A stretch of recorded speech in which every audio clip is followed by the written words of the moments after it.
Okay, introduce yourself. I'm Marlon Barrientos. I'm Kring Briantos, And we're from the Philippines. I was born in Manila, grew up in Los Bulacan. And I was born in Bulacan, and I moved to Manila to study. Okay.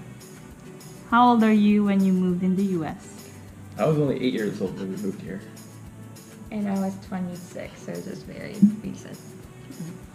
Okay. What is it like to be a Filipino in the U.S.?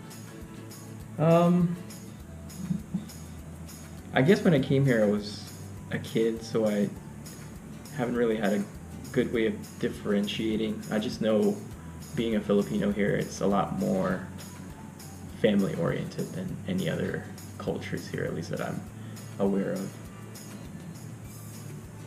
Yeah. Do you have a family here? Just my parents. Everybody else is back in the Philippines or in other parts of the world. I actually do, but not here in Indiana. So they're in California and New Jersey. Pretty far. What are the cultural similarities and differences between Philippines and the U.S.? Just going back to my answer earlier, I think the family-oriented nature of the Philippines is something that's can be lacking here, especially if you move here and you don't have a big family already in place. It's growing up in the Philippines, everybody's family, even your neighbors are basically your family. Mm-hmm. Here it can be not quite the same way unless you're lucky and depending on where you move or live. So yeah, I think it's spending time with family back home is definitely a must, and it doesn't happen as much as you would want here in the U.S. Next question.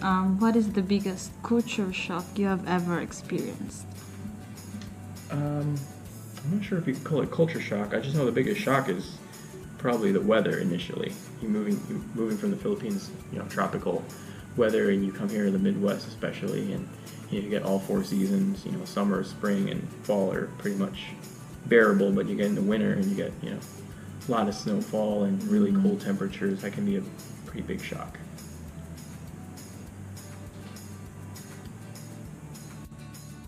How are you able to adjust with the American lifestyle?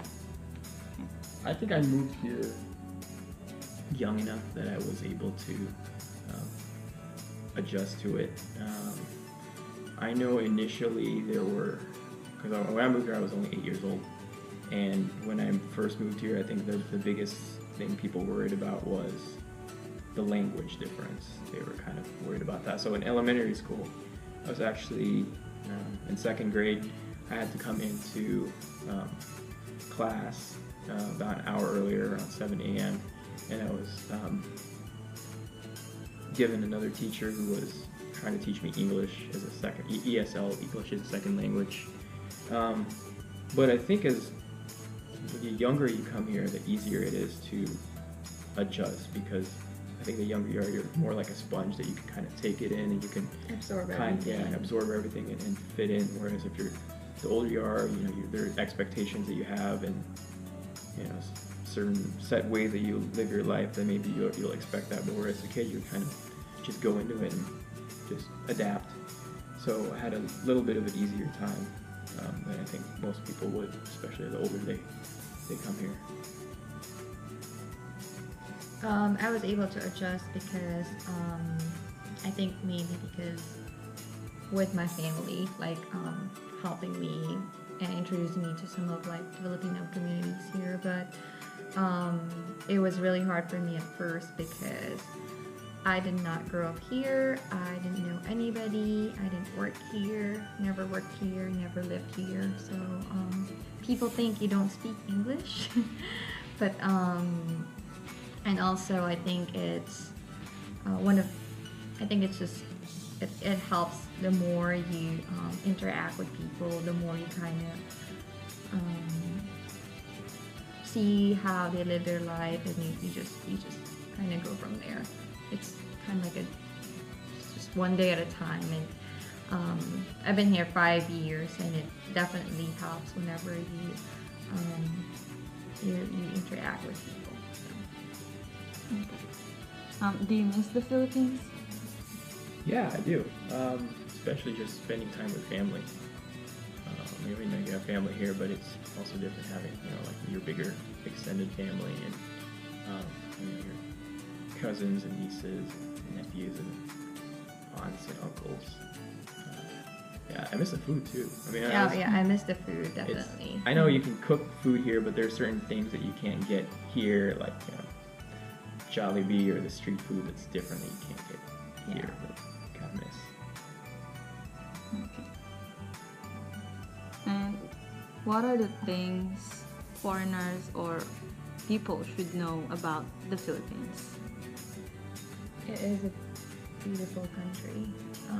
It's just so sad because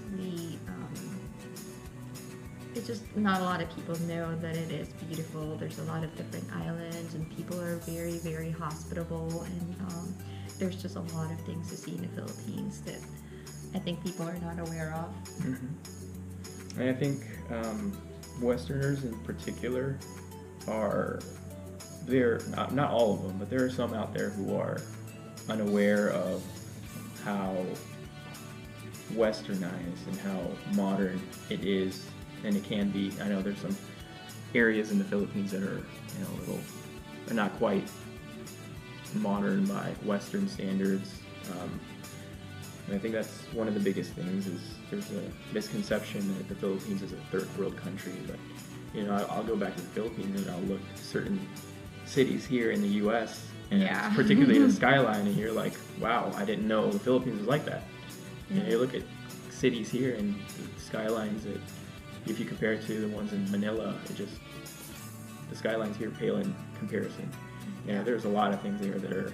And the beaches too. The beaches are beautiful. I have not seen anything as beautiful as the beaches in the Philippines. It's just, Yeah, I think it's just one of those things that, just get around the misconception that it's a third world country, that everybody lives in, huts and, that type of thing. Yeah. Okay. What are some of the America's influence that you see in the Philippines? Well, there's definitely the culture there is a lot more westernized than you would expect in a Asian country. If you go as a tourist, you'll see everything that's familiar to you. You'll see a Starbucks, a McDonald's, pretty much all the fast foods. Mm-hmm. I mean, everybody's pretty much, especially in the cities, pretty well versed in English. It's a very tourist friendly country, especially for Americans or people who speak English. Everybody speaks English. Yeah, almost everybody speaks English, and everybody's really friendly. So. Okay. And what makes you a proud Filipino? I think hospitality for Filipinos is really important, and it doesn't just come down to just your family. It extends to everybody, your friends, everybody you're around, in work, just random places. You have that sense of wanting to. I don't want to say this because it can be negative. That you want to please everybody and you don't want to make any waves. But that's kind of something that I think Filipinos. That's why they adapt really well to any country they go to. That they just want to do the right thing, do the best as they can, and not make any waves and not be a troublemaker. They just want to help out the people around them, their workplace, and their families. I think also Filipinos are very kind, and we're very hardworking. We're very hardworking. Like, I would see a lot of Filipinos in the hospital where I've actually worked, and you'll just know the difference, the effort that we put in whenever we do something. It's just, we go above and beyond. Yeah, I think Filipinos in general are very kind, and they're hardworking, we always try to go above and beyond what we're supposed to, and we're just always nice to everybody. Yeah, and I think that hardworking mentality, that attitude goes back to just the history of Filipinos, that they want to be better and work harder for their family. So you'll find them going abroad, and that's why they work so hard. Is that they're not just working for themselves; they want to help out their families and loved ones back home who aren't lucky enough to be able to go somewhere to provide for them. I think that just kind of goes back to the hardworking mentality, attitude of Filipinos. And in your own opinion, what makes a true Filipino? You have to cook. You have to know how to cook adobo. You have to know how to speak Tagalog. I think at least some of the words. Yeah, at least try. At least try. I think when you want to get to know the Philippines and you want to get to know like your roots, I think that's what makes you Filipino. It doesn't matter even if you don't speak English, as long as you're wanting to know where came from. Really, that's what makes you a Filipino. Yeah, and I think that's one thing. Is I have some friends who grew up here that were born here and lived their whole lives, that are very interested in learning more about the culture, and they're very receptive of knowing more about the Filipino culture.